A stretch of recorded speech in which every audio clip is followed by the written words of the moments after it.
కొవ్వూరు నియోజకవర్గం కొవ్వూరు నుంచి గౌరవ ముఖ్యమంత్రి జగన్మోహన్ రెడ్డి ఆంధ్ర రాష్ట్రంలో చక్కని పరిపాలించారు. అయినప్పటికీ మా కొవ్వూరు ఎంపీపీ అయిన కాకల నారాయణ గారు ప్లస్ ముగ్గురు ఎంపీడీసీలు పార్టీ వదిలి వేరే పార్టీలో జాయిన్ అవ్వడం దురదృష్టకర విషయం.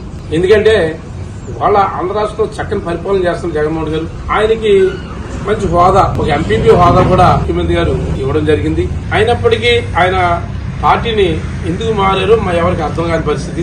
అంటే ఆయన చెప్పడం నాకు చెప్పని కొత్తగా వచ్చాను కనుక నాకు చెప్పడం ఏంటంటే నాకు హౌసెస్ లో నాకు రాలేదండి, ఇళ్ల స్థలాల విషయంలో నాకు అన్యాయం జరిగింది అని చెప్పడం. ఇళ్ల స్థలాలు అన్నది ఒకసారి అవాస అయిన ఇల్లే, ఎందుకంటే పక్కన ఎక్కడ కొంటాక నిర్ణయించాక రెండోసారి కొని పరిస్థితి ఉండదు. కానీ ఇక్కడ ఏం జరిగిందంటే కొవ్వూరు కాన్స్టిట్యూన్సీ వాడపల్లి గ్రామాలకి ఒకసారి కొన్నప్పటికీ రెండోసారి కూడా, ఎందుకంటే అక్కడ వద్దు అన్నప్పుడు కూడా గతం నుంచి కూడా ఇక్కడ సంవత్సరం నుంచి నడిగే నడిచే స్టోరీ ప్రకారం